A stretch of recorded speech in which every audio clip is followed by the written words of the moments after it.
निजाम इस्लाम के इस्लाम मदीना का इस्लाम है और जमाती इस्लामी का इस्लाम या मौदूदी का इस्लाम है। আজ এত বড় বড় দাড়ি নিয়ে যারা ইসলামী আন্দোলনের বিরুদ্ধে ফতোয়া দেয়, একামতে দ্বীনের বিরুদ্ধে যারা অবস্থান নেয়, বানানো মিথ্যা কথাগুলো সামনে নিয়ে এসে একজনের উপরে তহমত দেয়, এরা তার বিবেককে কাজে লাগায় না। হ্যাঁ, কথা বলেন।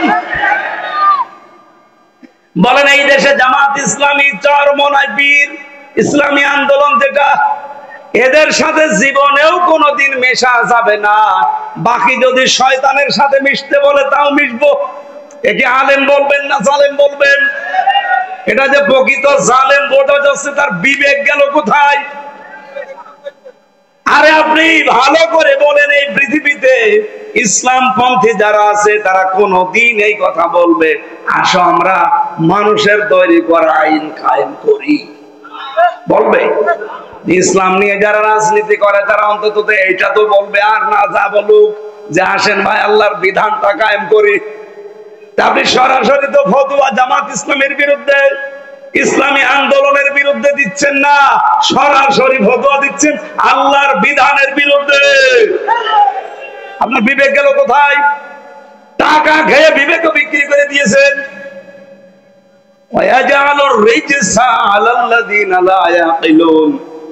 যাদেরকে আল্লাহ বিবেক দিয়েছিল, এই বিবেকটা যারা কাজে লাগাচ্ছে না, বিভিন্ন জায়গার লোভে পড়ে, আল্লাহ কিন্তু ভুল জিনিস আপনার উপরে চাপিয়ে দেবে। আর আমরা দেখতে পাচ্ছি কোরআন হাদিস পড়ে আপনি ভুলের ভেতরে আছেন। কথা বলেন ঠিক কিনা?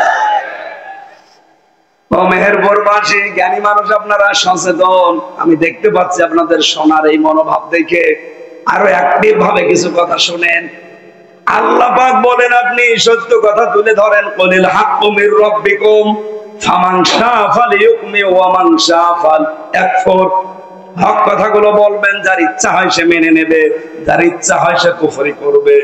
ইন্না আ'তাদনা লিয-যালিমিনা নারা, অবশ্যই আমি আল্লাহ জালেমদের জন্য আগুন তৈরি করে রেখে দিয়েছি। বলেন নাউজুবিল্লাহ।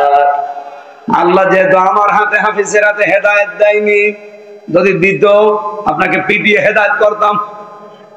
লাস্তা আলাইহিম বিমাসাইতির, নবী আপনাকে আমি দারোগা করে পুলিশ করে জনে পাঠাইনি যে পিটিয়ে মানুষ হেদায়েত করবেন, দরকার নেই। ফাইন্নামা আলাইকাল বালাগ ওয়া আলাইনাল হিসাব, মানুষের কাছে কথাগুলো পৌঁছিয়ে দেন, এটা আপনার দায়িত্ব। আর হিসাব নেওয়ার দায়িত্ব কার? আরো জোরে বলেন।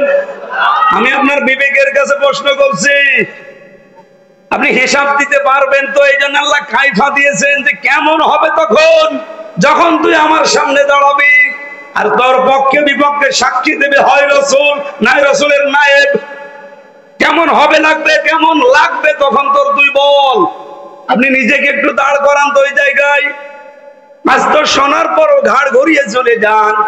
আমি যদি আমার বাবার কথা বলতাম আপনাকে, আমি নিজেই বলতাম চলে যান। আল্লাহর কসম মন থেকে বলছি, ফিরে আসেন, নিজে পড়েন।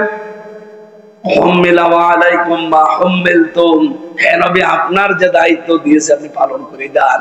ওদেরও একটা দায়িত্ব আছে, ওরা যদি পালন না করে আমি আল্লাহ ভুল জিনিস চাপিয়ে দেব ওদের উপরে। যদি আপনাকে তারা অনুসরণ করে তাদেরকে আমি আল্লাহ হেদায়েতের রাস্তা দেখাবো। সুবহানাল্লাহ। আল্লাহ এতটুকু শেষ করে দেননি, ওয়ামা আলার রাসূল ইল্লাল বালাগুল মুবিন। হে নবী, হে রাসূল, আপনি এই পৃথিবীতে শুধুমাত্র পৌঁছিয়ে দেবেন স্পষ্ট কথাগুলো, এছাড়া আপনার কোনো দায়িত্ব নেই। আবার কি সাপ ঢুকলো নাকি? হ্যাঁ, ওটা ঠিক আছে তো না মরে গেছে? হ্যাঁ, একজনকে কামড় দিয়েছে শুনলাম, ওরা ট্রিটমেন্টটা নিয়ে গেছে হাসপাতালে। কি একটা আছে, এরকম ঝড়ে ঝাড়ে জায়গায় দেবেন না। এখন আগামীতে অনুষ্ঠানগুলো কোন কলেজ ময়দানে, স্কুল ময়দানে দিয়ে, এরকম জায়গা দেখলে আগে দেখবেন তো। এরকম সিস্টেম থাকলে আমি আসবো না আগে থেকে। না, এই গ্যাঞ্জামটা পরে বিষ্টা নষ্ট করি।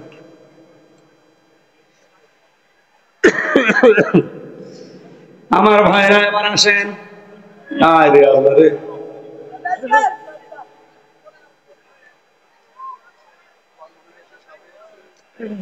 এই সাপেরও কি কাজ কাম নেই নাকি?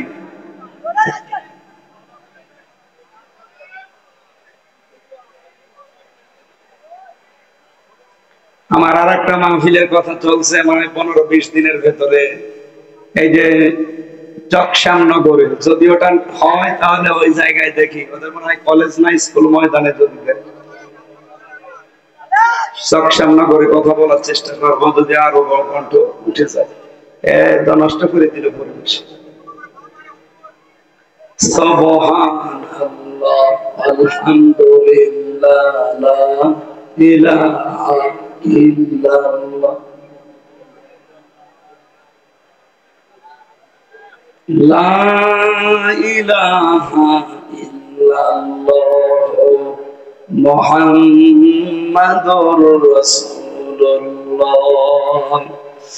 আল্লাহ পাক বলেন, ওয়া'দাল্লাহুল্লাযীনা আমানু মিনকুম ওয়া আমিলুস সালিহাত, তোমাদের ভেতরে যারা ঈমান আনে আর ভালো ভালো কাজে আঞ্জাম দেয়, আমলে সালেহ করে, এই দুটি কন্ডিশন যারা মেনে চলতে পারে, আমার আল্লাহ তাদেরকে ওয়াদা করছেন, লা ইয়াস্তাখলিফান্নাহুম ফিল আরদ, এই জমিনের শাসন ক্ষমতা আল্লাহ তাদেরকে তুলে দেবে।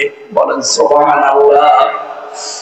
ও মেহেরপুরবাসী, এটা রেকর্ড হচ্ছে, এই জন্য বলছি, আগামীর বাংলাদেশ আল্লাহ কোরআনের হাতে তুলে দেবে। এই কারণে কাদেরকে আল্লাহ ক্ষমতা দেবে এর একটা নিয়ম আছে আল্লাহর।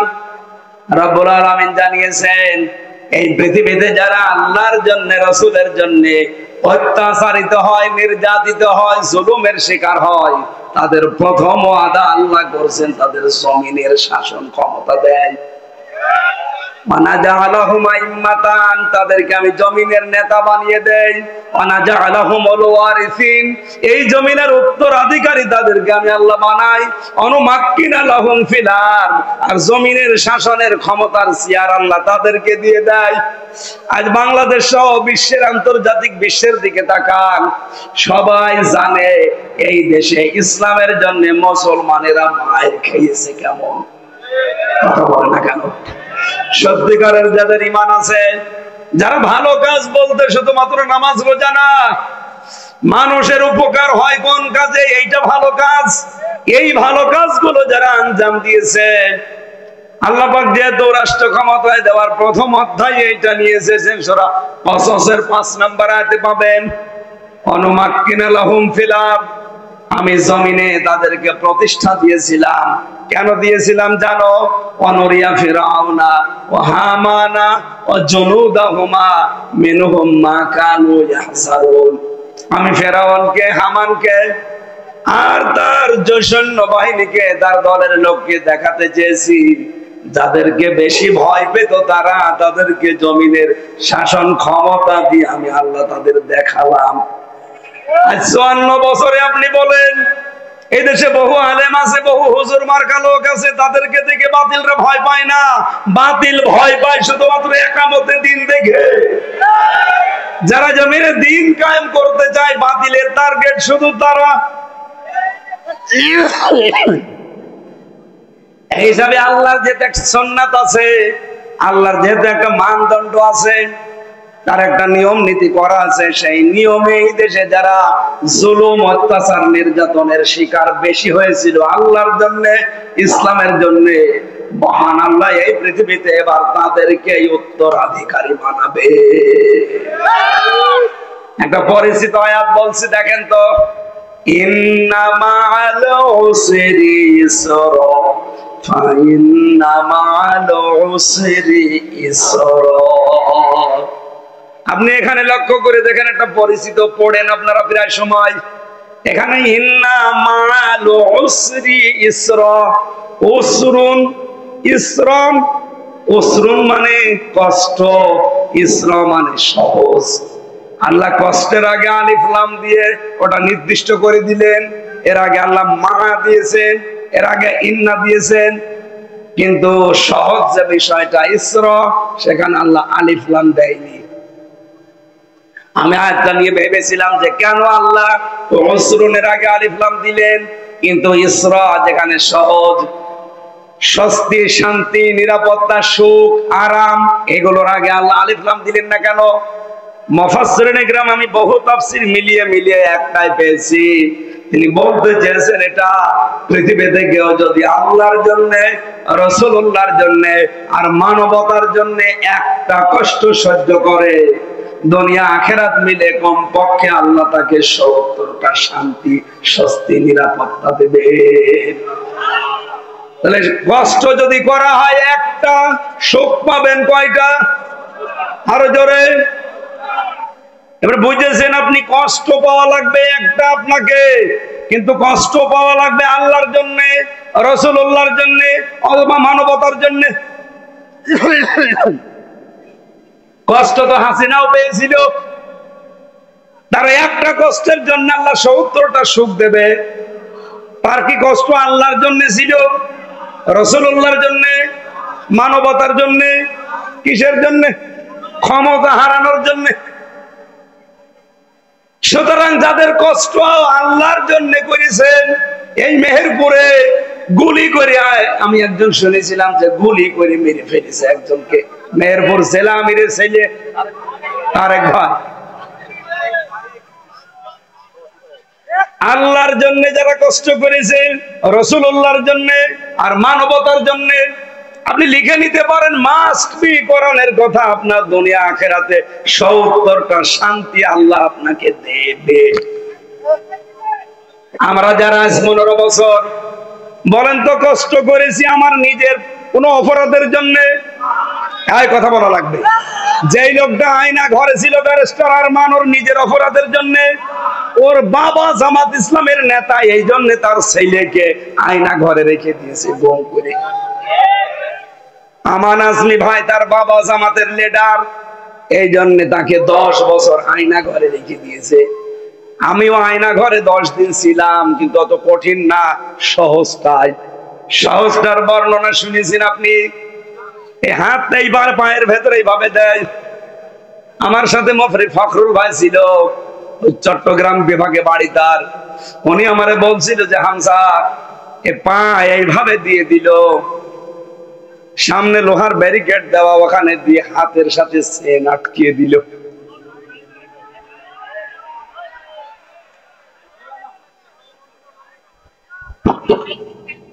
একদিন, 2 দিন, 3 দিন, 5 দিন, 10 দিন না, কয়েক বছর আমি এইভাবে শুধু বসেছিলাম। সোয়া কি জিনিস আমি ভুলে গিয়েছিলাম। কি সমস্যা কি আপনার? তাহলে সমস্যা কি? চিল্লাই কেন?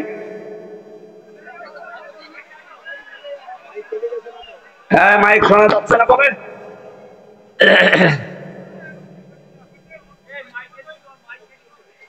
আমি আয়াতটা আগে শেষ করে নি, তারপর ব্যাখ্যা দিচ্ছি। আল্লাহর ঘোষণা ছিল, যারা ঈমান আনবে এবং ঈমানের দাবি অনুযায়ী যারা ভালো ভালো কাজে আঞ্জাম দেবে, লা ইয়াস্তাখলিফান্নাহুম ফিল আরদ, লামে তাকিদ নুনে সাকিলা, গ্যারান্টি 2টা। কার? বলেন। আমার মতো হামজা গ্যারান্টি দিলে আপনি বিশ্বাস করেন? আর আল্লাহ গ্যারান্টি দিচ্ছে 2 বার। জমিনের শাসন ক্ষমতা আল্লাহ তাদের দেবেই। কেন? কামাস্তাখলাফাল্লাযীনা মিন ক্বাবলিহিম, তাদের পূর্বেও আল্লাহ এভাবে দিয়েছিলেন, সে উদাহরণ দিচ্ছে।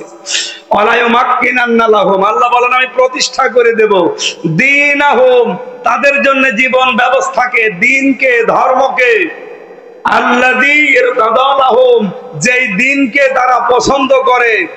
আমার আল্লাহ যেই দ্বীনকে মনোনীত করেছেন তাদের জন্য, তার নাম কি? সুতরাং আমরা এই আয়াত অনুযায়ী বিশ্বাস করি, আমাদের ঈমান যদি সত্যি পূর্বপুরুষদের মতো হয়, আর আমাদের কাজগুলো যদি ভালো ভালো কাজের আঞ্জাম কোরআন অনুযায়ী হয়, আগামীতে যেই দিন আমরা পছন্দ করি, ইসলাম, এই দেশে আমরা কায়েম অবস্থায় দেখতে পাবো। এরপরে দিয়েছেন ওয়ালা ইউবাদদিলান্নাহুম, আমি বদল করে দেব, পাল্টিয়ে দেব। এখানেও লামে তাকিদ নুনে সাকিলা। মিন বাদি খাউফিহিম আমনা, তাদের ভয়ের সংস্কৃতি দূর হয়ে যাবে, তাদের আমি শান্তি, আমান, নিরাপত্তার স্বস্তি দিয়ে ভরে দেব। আজ দেখেন বিশ্বের বিভিন্ন দেশ এখন চাচ্ছে এই দেশে ইসলাম ক্ষমতায় যাক। এমনকি খ্রিস্টান যারা, ইহুদি যারা, বৌদ্ধ যারা, না মাইক এত ডিস্টার্ব করলে তো সমস্যা। এই ইউনিট কেটে গিয়েছে মনে হয়, এত আস্তে কথা বলে ইউনিট কেটে যাচ্ছে। হ্যাঁ এমনি কেটে যাচ্ছে। এই শোনা যাচ্ছে না কিছু? ও শোনা যাচ্ছে না।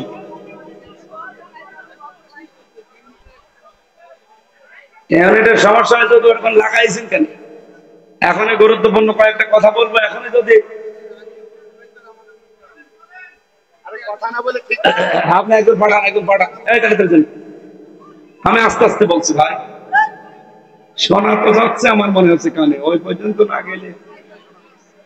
এটা আমরা ঘুরিয়ে দেন তো, ধরেন না কেন, এটা ঘুরিয়ে দেন, আপনি দেন, মানে ঘুরিয়ে দেন। এটা ধরো, এটা ধরো, এটা ধরো, আমরা ঘুরিয়ে দেন।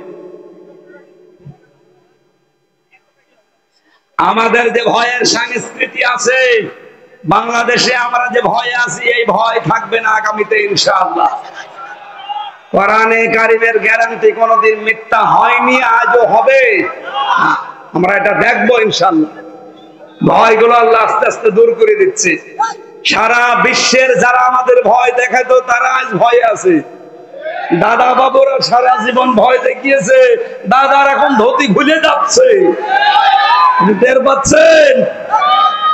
তুরস্কের দায়িত্বে যিনি আছে, তুরস্ক দেশের, উনি এই বাংলাদেশের যে দায়িত্ব পালন করে, এই দেশের ইসলামপন্থী মানুষদের সাথে দেখা করছে।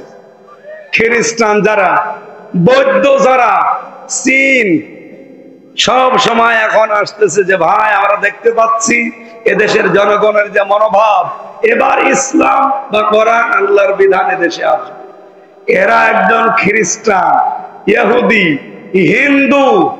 আমার বাড়িতে কয়েকদিন আগেও একজন এসেছিল, এই তো কয়েকদিন আগে এসেছিল না, কি যেন নাম ওর, আগরওয়ালা, শেষে আগরওয়ালা আছে, প্রথম নাম আমার মনে নেই।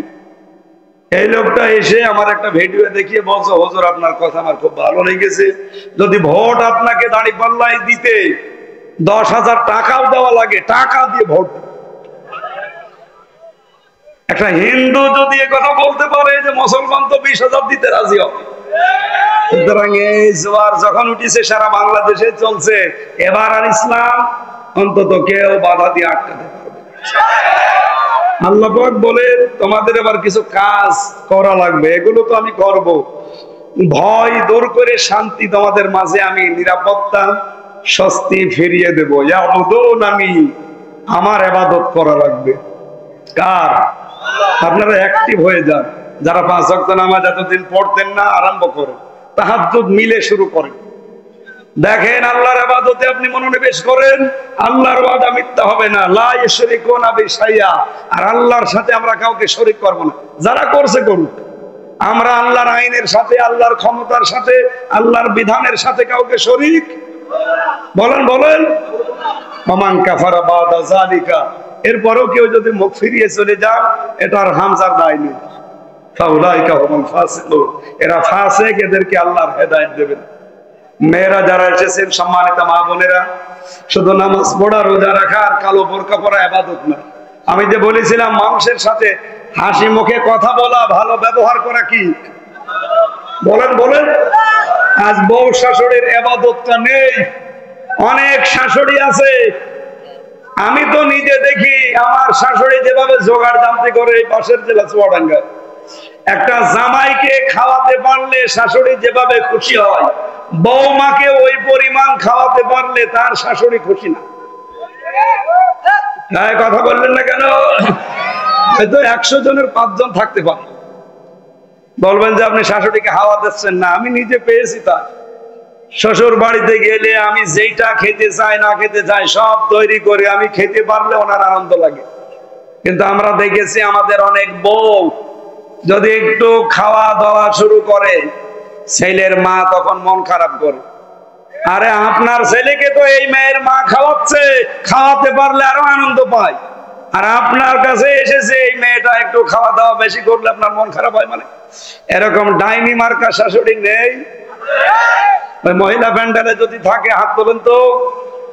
আছে, আমি জানি আছে। সম্মানিত মা বোনেরা, না ওই মেয়েটাকে নিজের মেয়ের মতো ভাবেন। নিজের মেয়ে ডিম, কলা, দুধ, আনারস এগুলো খেলে আপনার আনন্দ লাগে। আর বৌমা সকালবেলা যদি একটা দুইটা সিদ্ধ ডিম খায়, বলে ডিম খাওয়া লাগে, ছেলে মেয়ে আমাদের হয়নি, আপনার মেয়ে যে মরণ খাওয়া খাচ্ছে। এই জায়গায় সহনশীল হওয়া লাগবে, এটাও একটা ইবাদত। এটা কি? এই পুত্রবধূকে নিজের মেয়ের মতো ভাবেন, দেখেন পরিবারের শান্তি আসতে বাধ্য। আর বৌমা যারা এসেছেন তারা এই শাশুড়িকে নিজের মায়ের মতো মনে করেন। মা তো কত কিছু করে না, তাও তো মাফ করে দেন। কাজ করে না, বসে খায়, কিছু মনে করেন না। শাশুড়ি যদি একটু কিছু করে, মায়ের মতো মনে করে মাফ করে দেন, মানিয়ে চলেন, দেখেন জামাইরও মন পাবেন, স্বামীরও মন পাবেন। আমি নিজে একজন স্বামী বা জামাই নিজে, এই কারণে বলছি, যেহেতু বাস্তবে প্র্যাকটিক্যাল। আমরা শুধু নামাজ, রোজা আর কারো বোরকাকে ইবাদত মনে না করি, এটাও একটা ইবাদত। এই ইবাদতটা করার জন্য আমি জেলখানায় বসে এটা লিখেছিলাম। এটা নারীদের জন্য। মহিলা প্যান্ডেলে যারা আছেন, আপনার স্বামীকে দিয়ে, ছেলেকে দিয়ে হোক, এটা কিনে পুরাটা পড়বেন। কারণ ভেতরে থেকে 3 বছরে বহু কিছু দেখেছি। 100 জনের প্রায় 60 জন জেল খাটতেছে শুধু বোর কারণে। হয় বউ মেরে ফেলেছে, নাই যে কোনো কায়দায় যা কিছু হয়েছে। এই যা যা শুনেছিলাম ওইগুলো এর ভেতরে দেওয়া আছে, হাদিস আর কোরআনের আলোকে বাংলায় লিখেছি। 126, 27, 28 পৃষ্ঠা। গাড়িতে, ওই যে গাড়ির সামনে, মেয়েদেরকে পড়াবেন, মেয়েকে দেবেন, বউকে দেবেন, মাকে দেবেন। এটা মেয়েদের জন্য শুধু। আর একটা আছে শুধু পুরুষের জন্য, আপনারা কিনে নিয়ে যান। গলা আর হচ্ছে না, আসছে জুতোই থাক। আল্লাহুম্মা আমিন। প্রশ্ন এখন দিয়েছে আপনার কাছে, চিঠি লিখলাম, চিঠির স্তর দেবেন, চিঠির স্তর দেবেন উত্তর না দিয়ে। একজন বউ তালাক দিছে, অথচ সে বউ নিয়ে এর সংসার করছে, উত্তর কি? না, বউ তালাক হয়ে গেলে হবে না, এটা জেনার গোনা হবে। একটা মহিলা মাদ্রাসায় টাকা দিয়েছে 5000, আল্লাহ কবুল করুন, আমি না টাকা পয়সাটা হাফেছি মাদ্রাসা, তো আমার তো গলায় আর হচ্ছে না। তুমি মাইকটা হাতে নাও। আমি তো হচ্ছে না, হলে তো বলতামই। একজন পাঠিয়েছে, এক মা আমার হাতে। আপনারা কেউ দিতে চাইলে এখানে দিয়ে যান। আমি চকশ্যামনগরে যদি ডেটটা দিতে পারি, আর মনে হয় 12-13 দিন পরে, আর 12-13-14 দিন পরে ওই ডেটটা যদি আসি, ওখানে কথা বলবো। 22 তারিখে সম্ভবত, আজকে তো 9 তারিখ, 7 তারিখ, আর 15 দিন পরে ওখানে যদি আসি চকশ্যামনগরে কথা বলবো ইনশাল্লাহ। আমার কণ্ঠটা ইনশাল্লাহ আরো ভালো হয়ে যাবে। আপনারা মাদ্রাসার দিকে খেয়াল রাখেন। আল্লাহুম্মা আমিন। লা ইলাহা ইল্লা আনতা সুবহানাকা ইন্নী কুনতু মিনাজ জালিমিন। আল্লাহ